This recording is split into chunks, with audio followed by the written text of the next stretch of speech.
Hello guys, welcome to my YouTube channel. मैं CA Shammi Saluja. So guys, आज हम एक जो लेक्चर स्टार्ट कर रहे हैं basically ACCA skill F9 financial management में ये टॉपिक कवर होता है।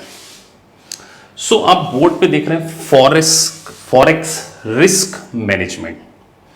तो सबसे पहले आपको ये समझना होगा कि जब हम एक फॉरेन ट्रांजैक्शन करते हैं या इंटरनेशनल ट्रांजैक्शन करते हैं तो वहां पर कुछ रिस्क इन्वॉल्व होती है।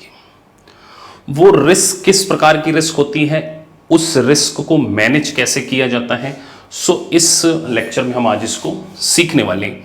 सो ये पहले लेक्चर काफी बड़ा लेक्चर है, लेकिन पहले इसके फंडामेंटल्स को समझना बहुत जरूरी है, क्योंकि अगर आप फंडामेंटल्स को समझेंगे तभी आपको इस रिस्क मैनेजमेंट को पूरी अच्छे तरीके से समझ में आएगा। अब यहां पर मैंने एक थ्योरी लिखी है, ट्रांजैक्शन रिस्क। सबसे पहले आपको समझना होगा कि सर ट्रांजैक्शन रिस्क होती क्या है। ट्रांजैक्शन रिस्क का मतलब होता है कि जिस दिन आप ट्रांजैक्शन करते हैं और उस ट्रांजैक्शन को करने के बाद जब आप एक्चुअल में उस ट्रांजैक्शन के अगेंस्ट में कैश को रिसीव करते हैं तो किसी प्रकार का कोई लॉस आपको होता है क्या। सर ये तो थ्योरी है, थोड़ा सा प्रैक्टिकल एग्जांपल को समझते हैं। चलिए, सो प्रैक्टिकल एग्जांपल को अगर हम समझें, एक सेकेंड की। सो सपोज दैट, मान के चलिए आपने 1 जनवरी को कुछ गुड्स बेचा। 1 जनवरी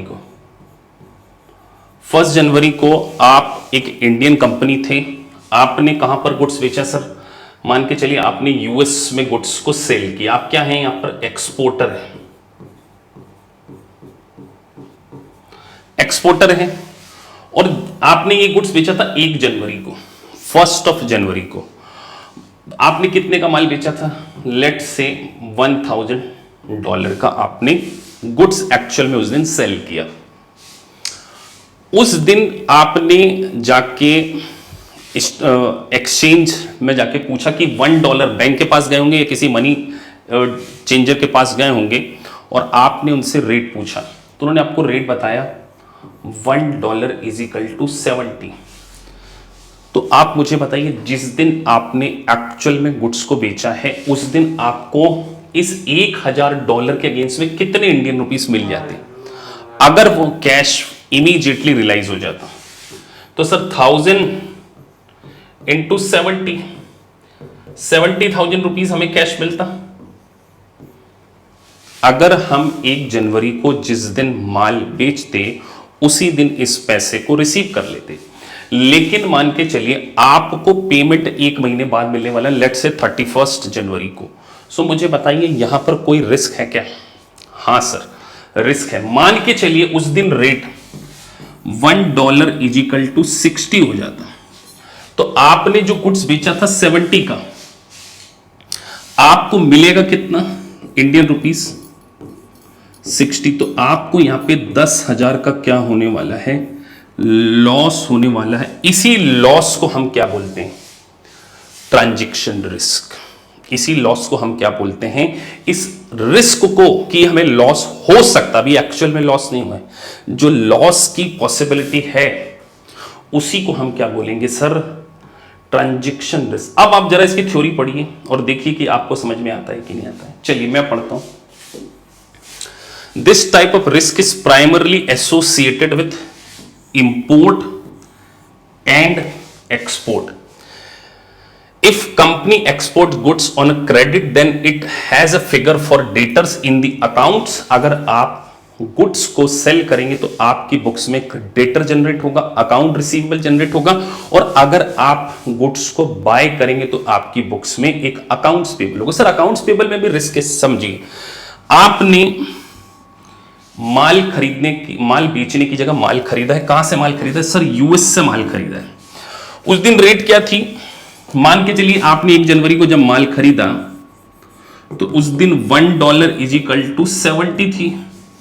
$1 = 70, और आपको जिस दिन एक्चुअल में पेमेंट करना है उस दिन अगर रेट 31 जनवरी को $1 इजिकल टू 75 हो जाए, तो जो आपको डॉलर क्या करना पड़ेगा, आपके पास तो डॉलर नहीं है, आपको क्या करना पड़ेगा, डॉलर को खरीदना पड़ेगा।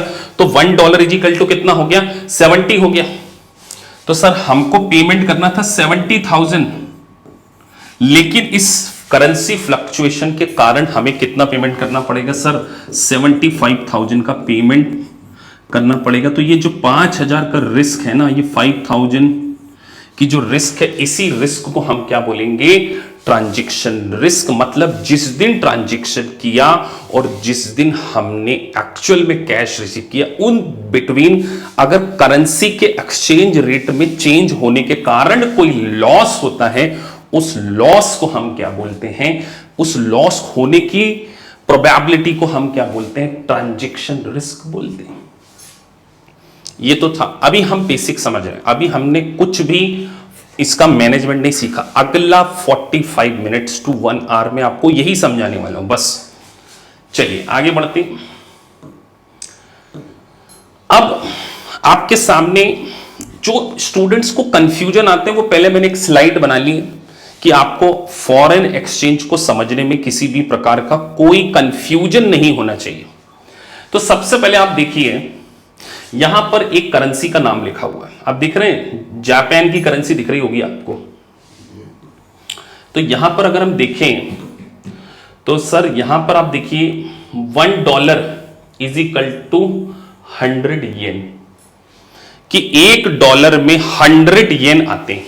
$1 इज इक्वल टू 100 येन। अब आपको दो सिचुएशन है कि अगर $1 में 110 येन आ जाए, 110 येन आ जाए, या $1 में 90 येन आ जाए, तो इन कंडीशन में डॉलर जो है किस कंडीशन में आपका गेन कर रहा है, स्ट्रांग हो रहा है या वीक हो रहा है। तो आप सोचिए, अभी राइट नाउ $1 आपको 100 येन खरीदना हो तो आप क्या करते हैं, सर ये हमने $1 दिया और बदले में 100 येन लिए। लेकिन रिस्क क्या है कि अगर एक्सचेंज रेट हो जाए तो $1 इजिकल टू 110 येन, 110 येन आ जाए, तो $1 इजिकल टू 110, मतलब $1 में अब ज्यादा येन आ रहे हैं। तो यहां पर स्ट्रॉन्ग कौन सी करेंसी हुई है, सर डॉलर स्ट्रॉन्ग हुआ है, लेकिन जो येन करेंसी है वो हमारी क्या हुई है, वीक हुई है।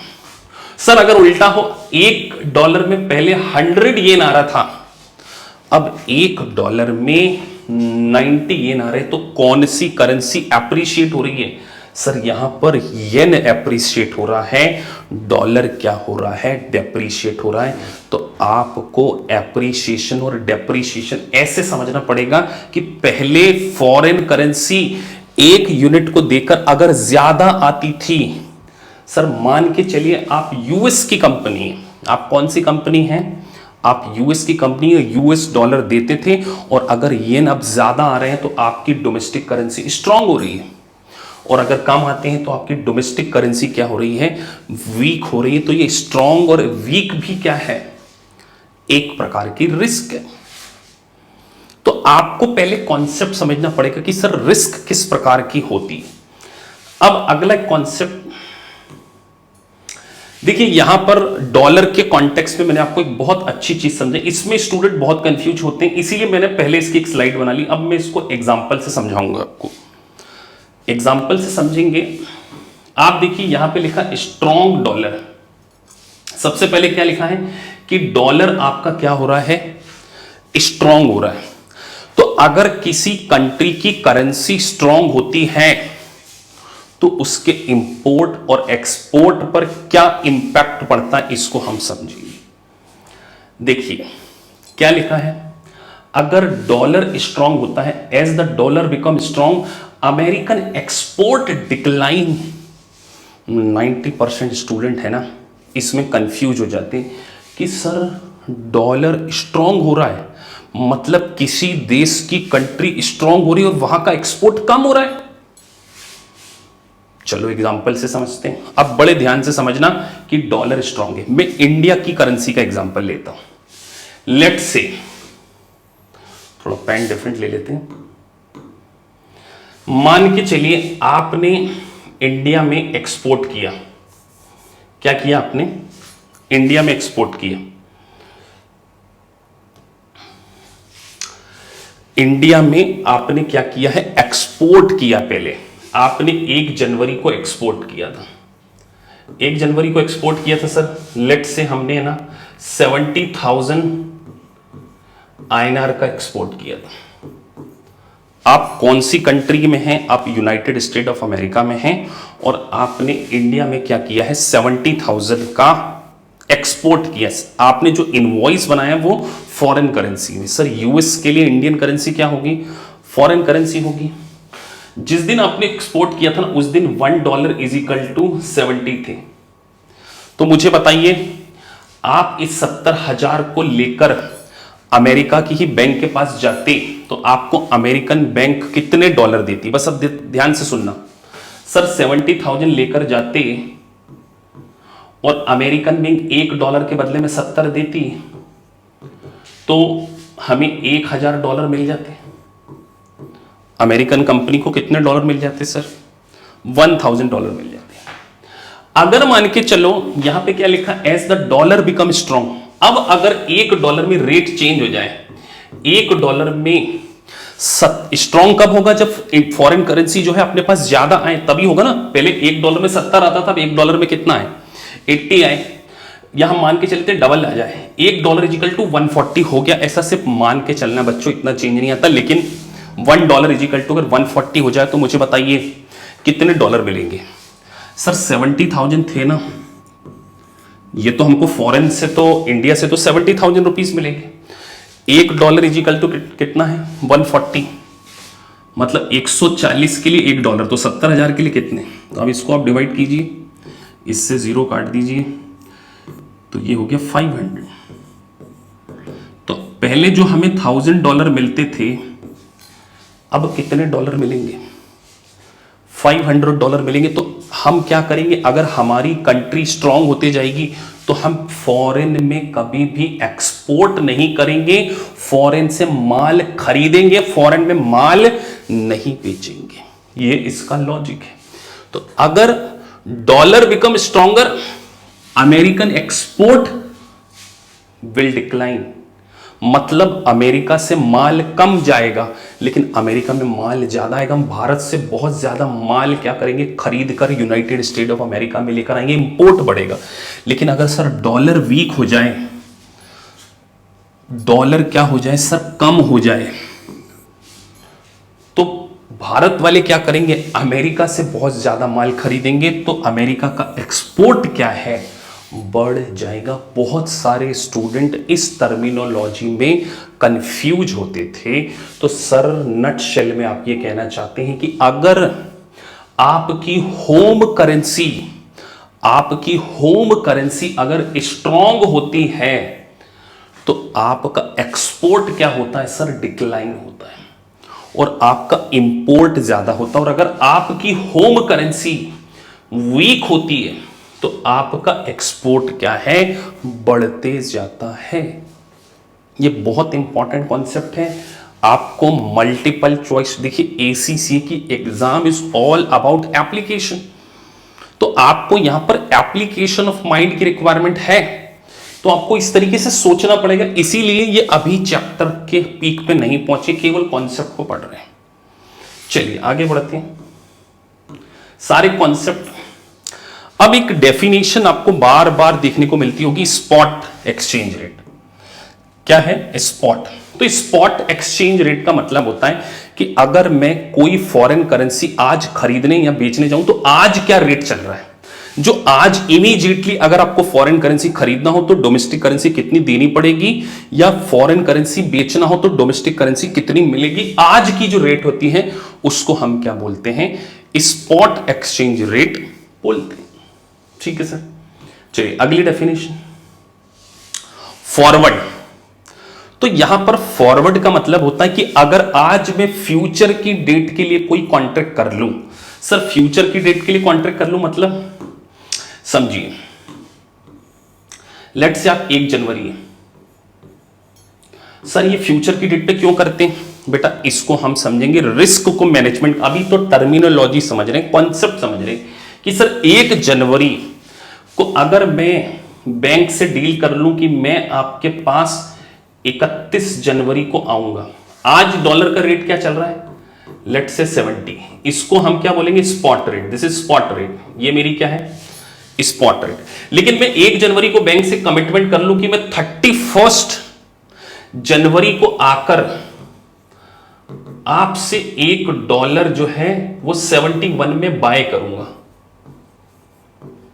तो जो आज मैंने 1 जनवरी को 31 जनवरी के लिए पहले से ही कॉन्ट्रैक्ट कर लिया ना, इस कॉन्ट्रैक्ट को हम बोलेंगे फॉरवर्ड एक्सचेंज। मतलब फॉरवर्ड कॉन्ट्रैक्ट हम बोलेंगे कि हमने आज ही फ्यूचर की डेट का एक एक्सचेंज कॉन्ट्रैक्ट क्या है, बैंक के साथ में कर लिया। सर इसकी क्यों जरूरत पड़ती है, बेटा इसकी जरूरत अभी हम सीखेंगे। रिस्क मैनेजमेंट हैजिंग में हम इसको समझेंगे, फॉरवर्ड, फ्यूचर, डेरिवेटिव सारा हम समझेंगे। डेरिवेटिव्स भी आपके प्रोफेशन में, अभी केवल कॉन्सेप्ट, क्योंकि कॉन्सेप्ट बहुत सारे स्टूडेंट्स को क्या है, प्रॉब्लम्स आती है। चलिए कुछ अगली थ्योरी। अब ये जो रेट आप देख रहे हैं ना, मैं बोल रहा हूं मैक्सिमम स्टूडेंट जो है इसमें कंफ्यूज हो जाते हैं। How to read a currency code, how to read currency code. बहुत सारे ऐसे स्टूडेंट का मुझे कई बार मैसेज आता है कि सर ये हमें ना करेंसी का रेट समझ में नहीं आता। अब देखिए जैसे यहां पर ये लिखा है USD ऑब्लिक यूरो। अब आपकी कंट्री ना तो यूनाइटेड स्टेट ऑफ अमेरिका है, ना ही आपकी कंट्री यूरोप है, तो आप कैसे पता करें कि ये रेट 1 यूरो बराबर 1 euro is equal to USD है या 1 USD is equal to euro. तो आप एक बात कहूं, जो लेफ्ट हैंड पे लिखी है ना वो है बेस करेंसी। वो क्या है, बेस करेंसी, और ये है कोटेड करेंसी। अगर मान के चलिए एक ही पैटर्न में लिखी है, जैसे ये लिखा है USD अपॉन में यूरो, तो इसका मतलब ये है कि एक USD में 0.8425 यूरो आते हैं। इसका मतलब सर यूरो ज्यादा कॉस्टली है। तो अगर हम डेफिनेशन पढ़ें, when currency is quoted is always quoted in some of term of other currency. So if you are trying to determine the exchange rate between US dollar and euro, then might look something like. अब ये ऊपर कुछ लिखा है, इसका मतलब क्या हुआ सर, ये जो लिखा है यूरो अपॉन USD, इसका मतलब है कि एक यूरो में आपके कितने USD आ रहे हैं, 1.1 USD आ रहे हैं। तो ये जो यूरो है ना, यूरो ये आपकी कौन सी है, बेस करेंसी। बेस करेंसी का मतलब उसकी एक यूनिट का रेट, उसकी एक यूनिट में कितनी फॉरेन करेंसी आ रही है, तो उसको हम क्या बोलते हैं, कोटेड बोलते हैं। तो अब अगर मान के चलिए आपको ऐसे रुपीस ऐसा लिख दिया जाए, INR अपॉन में USD, और साथ में दे दिया जाए, सिर्फ अज्यूम करने के लिए 0.750, पॉइंट लिखा है मैंने, इसका मतलब ये है, ये कौन सी करेंसी है सर, INR हमारी कौन सी करेंसी हो गई, बेस करेंसी होगी। एक INR में 0.750 क्या आ रहा है, USD आ रहा है। ऐसा रेट अवेलेबल नहीं है, लेकिन मैंने सिर्फ लिखा है। तो आपको क्या करना है, बेस करेंसी मतलब उसकी एक यूनिट में आप कितनी फॉरेन करेंसी को क्या कर सकते हैं, खरीद सकते हैं।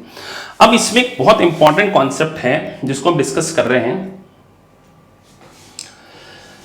अब जैसे यहां पर है ना कॉन्सेप्ट है बिड वर्सेस आस्क, ये भी बहुत स्टूडेंट्स की क्वेरी होती है। चलिए इसको हम पढ़ते हैं। बिड वर्सेस आस्क का मतलब क्या है, देखिए यहां पर ये जो रेट है यूरो USD, आप नोटिस कर रहे हैं यहां पे आपको दो रेट गिवन है। यहां पर एक 1.1051 और ये है 1.1053। इन दोनों के बीच में जो डिफरेंस है ना, इसको हम बोलते हैं स्प्रेड। क्या बोलते हैं सर, स्प्रेड। मतलब एक आपका बाइंग रेट है और एक आपका सेलिंग रेट है। देखिए यहां पर एक लिखा बिड प्राइस, तो बिड और आस्क का मतलब समझते हैं पहले कि sir what is the meaning of bid और आस्क। इस एग्जांपल को छोड़ के थोड़ा सा आप यहां फोकस कीजिए, बिड और आस्क। बिड का मतलब होता है बैंक बाइंग रेट। क्या बोला सर आपने? बिड का मतलब होता है बैंक बाइंग रेट। मतलब आप अगर बैंक के पास जाते हैं तो जिस रेट पर आपसे बैंक फॉरेन करेंसी को खरीदता है उसी को हम क्या बोलते हैं? Bid price.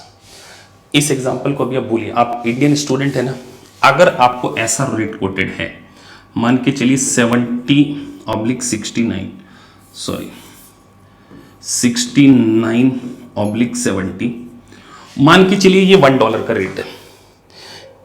तो इसका मतलब ये हुआ कि बैंक आपसे 69 में डॉलर क्या करेगा? खरीदेगा। और अगर बैंक को डॉलर आपको बेचना होगा तो वो आपको 70 में बेचेगा। तो नट शेल में मैं ये बात कहूं कि बैंक सस्ता खरीदता है और महंगा बेचता है, और बिड प्राइस और आस्क प्राइस के बीच में जो डिफरेंस होता है उसी को हम क्या बोलते हैं? स्प्रेड बोलते हैं। तो आप देखिए यहां पर क्या मेंटेन है? 1.1051/1.1053।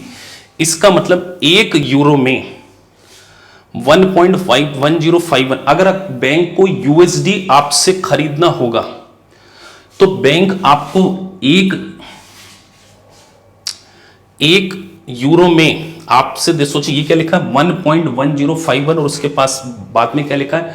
1.1053। तो बैंक आपसे सस्ता खरीदेगा और महंगा आपको बेचेगा। और इन स्प्रेड के बीच, इनके बीच में जो डिफरेंस है, यहां पे कितना डिफरेंस है? 2 पैसे का। इसी को हम क्या बोलते हैं? स्प्रेड बोलते हैं। तो स्टूडेंट समटाइम इसमें कंफ्यूज हो जाते हैं। ये आपकी जो यूरो है वो कौन सी है? बेस करेंसी है, और ये आपकी यूएसडी जो है वो काउंटर करेंसी। मतलब €1 में का जो रेट मेंशन है यहां पर 1.1051, और तो बैंक सस्ता आपसे खरीद लेगा। मतलब जब आप बैंक के पास यूएसडी लेकर जाओगे, क्योंकि अगर आप यूरोप में हो, कहां पर हो? आप यूरोप में हो और बैंक के पास आप यूएसडी लेकर जाते हो, तो बैंक आपको यूएसडी के अगेंस्ट में कम यूरो देगा। लेकिन अगर आप बैंक से यूएसडी खरीदने जाते हो तो बैंक आपसे ज्यादा यूरो मांगेगा।